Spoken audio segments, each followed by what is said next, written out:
I'm Josh Nutt, aka Nuts, for Disgruntled Scenario Reviews, and let's jump right into talking about this event. We're looking at a new entry by Big Bang Paintball. It's powered by Rodent Kinetic Esports. It's Decay of Nations Stormsurge. This is taking place on April 20th to the 21st at Giant Party Paintball in Allen, Texas. This is the first ever spin-off event from the long-running Decay of Nations scenario of SC Village in Chino, California. It couldn't be in better hands with Eli Trash King Booth, the man behind Big Bang Paintball, who's no stranger to Decay, having commanded it 3 times and XO'd twice. Looking to the story on this one, Decay of Nations has a long history, and I could easily dedicate an entire video to explaining the parallel reality United States that it takes place in. The splitting of the timeline begins in 2002 as the United States invades Iraq, plunging the world into chaos. Fighting never ceases in the Middle East, meaning we never get this world-class celebration. We've begun the search for hidden chemical and biological weapons. And the U.S. quickly depletes its resources and is completely broke, being trillions of dollars in debt. Are we sure this is an alternate timeline? What are you doing there? Where's Janet, the head of research? Maternity leave? I didn't even realize she was pregnant, although it does explain why that cake was in the break room the other day. So, how confident are we that this is an alternate timeline? Okay. So they have no way to pay it back, and to do something drastic to make ends meet, opening their borders to Canada and Mexico become one nation known as the UNA. Now, while the government is distracted with coming up with a catchy new name for itself, Ekron, a huge unchecked corporation, amasses power and a private army taking control of the Middle East and the oil resources there.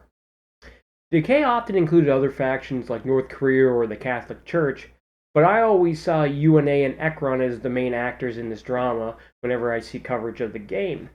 Stormsurge makes a change by having UNA step away from this battle, having been decimated after many a defeat at the hands of Ekron, beating them like an unwanted red-headed stepchild, and introduces a new faction, the Omic Enclave.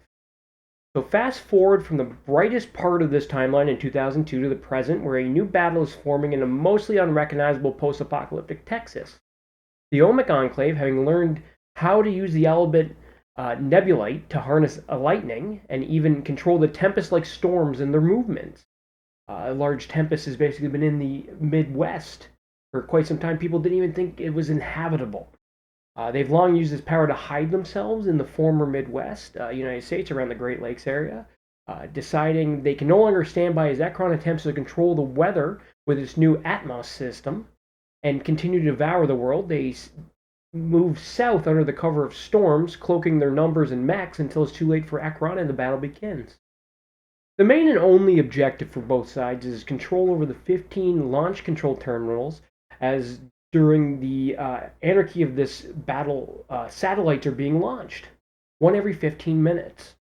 Whichever side controls more terminals at the launch will control the satellite in orbit and be one step closer to either world domination on Ekron's part or preventing evil from spreading further on Omex. Painting a very cool picture of a battle for the fate of the world, fighting between soldiers and mechs raging, and all the backdrop is just rockets shooting off into the sky. Really, the only thing missing is heavy metal music. But who is stepping forward to lead these armies? For Ekron, we see Chris Wrangle of Bunkerfest fame and manager of Giant Party Sports taking the reins. He's backed up by 2 Exos, Craig Kemper of Team Infinite Death and Zoe Tankersley. For the Omic Enclave, we got one of Disgruntled Scenario Review's favorites and owner of my home field, Sherwood Forest, Smokin' Joe Stayback. He's backed up by 2 Mega Power Exos. It's Dewan 3D Mitchell of Team Nomads, as well as Matt Guru Walton of Guru Games and Team Mutant Paintball 313. This is a great looking matchup. Now, I won't be in attendance, but my pick for a side would be the Omic Enclave on this one. I think it would be a real treat to see what Joe, Matt, and Dewan cook up, and I have a full faith in them doing a great job. They would for sure be my pick to win this one, and I hope they do because both of my daughter's college funds are bet on them to secure victory. So good luck to everyone, but even more to Omic Enclave. Let's cover these rules. Giant Party Sports Field rules. All participants must be at least 10 years of age to play. Any participants under the age of 18 must have a legal waiver signed by a parent or legal guardian. There's no alcohol or drugs are permitted on the property. Personal property of others is always be respected. Don't steal nothing. No CO2 fills, compressed air only. For the paint for this event, this is an event paint only event. Players found with outside paint will be ejected from the game without refund. 68 caliber paintballs. Only paint purchased during pre-registration or day of can be used. No other paint calibers are accepted. First strike round, not allowed. Player cards. So the faction-specific player cards are always really cool with Big Bang Paintball. They got the art on them and everything. So these faction-specific player cards are essential to this event and are required to be on your person at all times. Do not lose them. If you lose your badge, you'll have to pay full price for replacement. The faction on your character badge must match the faction's assigned marking on your color tape on your arms. If they don't match while you're in play, your team will receive penalty points. So the armband tape.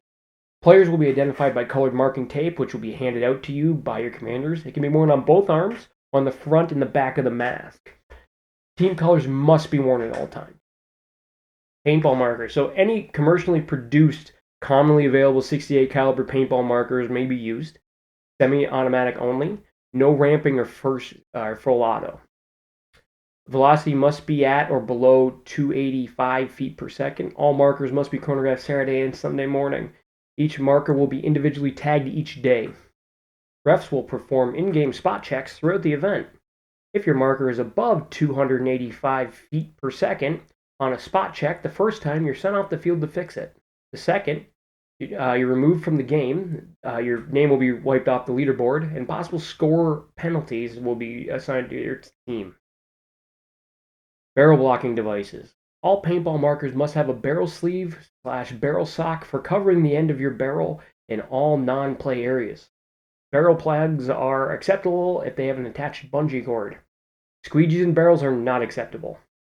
Players caught with no barrel sleeve / barrel bag on their barrel in an off-field area other than the chrono may be ejected from the event with no refund. This includes markers with no hopper or air tank. If it has a barrel, it is required to have a barrel sleeve / barrel bag on it. Goggles. Goggles must meet ASTM and insurance requirements, must be unaltered, must provide full face, eye, and ear protection, and must have suitable uncracked and undamaged lenses in them. Players caught lifting their goggles or breaking the seal, the goggles against their face may be ejected with no refund. Radios and cell phones. Radios are allowed and encouraged. You may monitor any frequency you wish. Players may use their radios or cell phones anytime while they're on the field and in play. Dead men tell no tales. Any dead players that are caught spotting enemy positions with or without radios for their team will be strongly discouraged to continue doing so. Drones. Only with approval from the field and game producer. Referees. Referees will be clearly marked. Do not argue with a referee under any circumstances. Don't argue with refs about elimination calls. Scenario-specific questions about rules can be radioed in for clarification if you ask nicely. The head referee. The head referee will always be available throughout the game for dispute resolution and to oversee referee and player interactions. The decision of the head ref is final. Non-players on the field. All non-players, including media personnel, must obtain a spectator wristband and sign a waiver prior to entering the field. Confrontations. Any verbal or physical confrontations will be handled on an individual basis. Eliminations. If you are marked by a direct hit from a paintball, even if the ball itself ricocheted and it breaks on you and leaves a quarter-sized mark, you are eliminated. This includes any hit to your body, paintball marker, or equipment. If you raise your hand or marker above your head and or place your barrel sock on your barrel, you are out of play and must respawn. Any players found to be playing on after being eliminated will be removed from play by a referee and sent to your reinsertion point. Continued disregard for elimination rules will result in point penalties to your team and may result in ejection from the event. Barrel tagging is not allowed at this event. Respawns. During regular play, players will respawn instantly at their team's starting location, wipe off your hits, and tag back in. Players may enter the field at their designated entrances. Players may exit the field from any allowable exit point. Bunkers on the field. No player may move any bunkers unless specifically provisions are outlined by game control allowing him or her to do so. Boundary tape. For safety reasons, do not cross or shoot over the boundary or nets. Do not use perimeter nets as bunkers. Any player caught doing so will be eliminated and forced to reinsert. Dead man walk. Did you mean a pleasant afternoon walk? If your hand or your marker is raised above your shoulder, you are considered out of play. If your barrel sock is on the end of your barrel, you are considered out of play. Otherwise, you are a nice target for players that pay attention. Flag stations. So this is the one core feature of Stormsurge. Capture them with your player badge. Player flags 11, and mech flags there are 4. So 15 altogether, guys, to fight over. Loadouts. Players can carry only one load at a time and must return to base to swap. There's a grenade launcher, the med kit, the shields, and the mech frames. Shields. Event shields only. 3 shields will be provided for each team. For players using shields, only paintball markers, this includes pistols, are allowed. While carrying a shield, scenario slugs are not allowed to be used or carried by the shield bearer. To shoot while holding a shield, you must be stationary. No running and gunning. You must lean out from behind the shield to shoot. You have to treat it like a regular bunker when shooting. If the player or the shield they are holding has been directly hit by an explosive, that player and all players, including other shield bearers within a 5-foot radius of the shield player, are eliminated. It is an important note. When a shield player is eliminated, the shield is eliminated as well. It must be taken back to base. It cannot be handed off to another player. If the shields are repeatedly left on the ground, the abandoned shield may be removed from the game or auctioned off to the highest bidder. Smoke grenades are not allowed.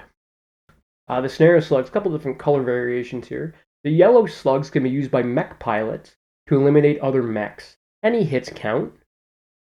No other slug color will eliminate a mech.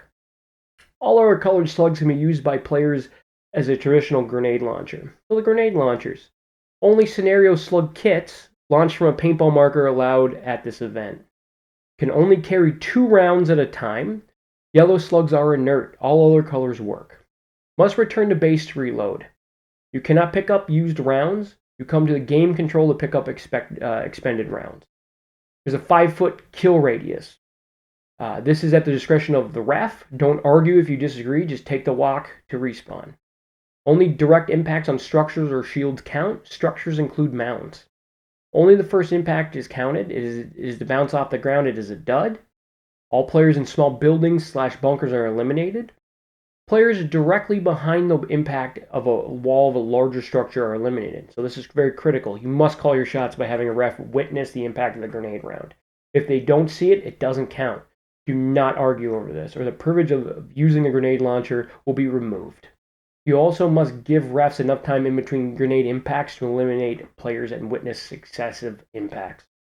The medkits. Anyone can use it. Each medkit has 16 charges. Each time you scan a wounded player's badge, it will heal them and deplete a charge. Return a depleted medkit, no more green LEDs basically on it, to a ref or game control. A player is considered wounded if they are hit anywhere on their body or equipment. Wounded players must remain in place and call for a medic while counting to 60 seconds. If they reach 60 seconds, they are eliminated and must respawn at their base. Anyone using a medkit must carry a microfiber cloth to wipe off the hits from those that are healed. The mechs is a very important part of this game. 5 mech frames will be provided for each faction. You must have your badge upgraded to be able to pilot a mech. Mech pilots are considered role players and are expected to maintain the highest standards within this event. They are the core part of the game and are always in play. They can only capture mech flags. Mech pilots have one loadout that's scenario slugs with yellow rounds and a foam sword. Both will be provided by game control. Mechs can only eliminate other mechs using yellow scenario slugs or foam swords. Can carry up to 1 passenger and drop them off anywhere on the field except that the other teams respawn. To pick up a passenger, a mech pilot must take a knee, okay? and count to 3 loudly by saying 1 Mississippi, 2 Mississippi, 3 Mississippi. Once the countdown sequence has started, there is no canceling it. The player will then place their hand on the mech's shoulder. As soon as their hand makes contact with the mech's shoulder, the player becomes a passive passenger, unable to do anything until dropped off by the mech. The passenger is part of the mech and not part of regular paintball play. Passengers cannot shoot their marker. Passengers can carry but not use a shield, a med kit, or a grenade launcher. Passengers must keep their hand on the pilot's shoulder at all times. If their hand breaks contact with the mech's shoulder, the passenger is eliminated. To drop off a passenger, the mech must take a knee, count from 3 to 1 using the same counting method with the Mississippis as above. Passengers are invulnerable during the countdown sequence. After the countdown, the passenger is vulnerable to paintballs and must remove their hand from the mech's shoulder. Once the countdown sequence has started, there is no canceling it. Mechs are not allowed to drop off a passenger within 15 feet of an enemy player. After the passenger is dropped off, the mech must not remain kneeling for more than 30 seconds. If a player touches the mech's shoulder while they are kneeling, the mech must initiate the 3-second sequence before the player becomes their passenger, and 3-second sequence before the passenger can get dropped off and become a player. This is designed to prevent players from using the mech as a way to become invulnerable. Any abuse of this will result in the mech pilot being downgraded. Any leaderboard points will be wiped for both the pilot and the passenger. Repeated abuse by the faction will result in a mech being permanently removed from the game for that fact. Mechs and their passengers cannot shoot or be eliminated by paintballs. Don't deliberately shoot at these guys. If a mech is eliminated, their passenger is eliminated. So bringing up the map, we can discuss how this game is scored. There are 11 stationary flags that any player can capture. To capture a flag, you simply hold your badge up to the center of the flag until the light turns purple. Once you see purple, let go and it will flip to your faction's color. If that flag is already owned by your faction, it will remain that color. Decay of Nations Stormsurge operates on 15-minute scoring cycles. The faction that controls the most flags at the end of each 15-minute interval wins that scoring cycle, and the flags reset to neutral, which is white. There is also 4 flags that can only be captured by mechs. So make sure you understand that. Try not to grab those ones. Finally, every time you capture a flag that your team doesn't control, your badge is rewarded with 1 point. The players with the most flag pulls will show up on the game's leaderboard. The top 5 players on the leaderboard at the end of the event will be recognized. There will be no other awards given at this one. This is another great one from Big Bang Paintball. This format, I've yet to play it, but it seems very fierce and fast. That 15 minutes, it really gets you. The players who are well organized off the field as well as on are going to have a major advantage. The players that have their paint set up and know what the flow of everything is going to be real quick for them. Once again, the greatest tip I give to anyone here is have a watch. Have something to tell time so you know when that 15 minutes is, so that you know when to push or when to hold and when you have time to operate. Other than that, give these guys a look on Facebook at Big Bang Paintball. And we will see you next time for Talking Events. I'm Josh Nutt, a.k.a. Nuts. Thanks for tuning in, guys.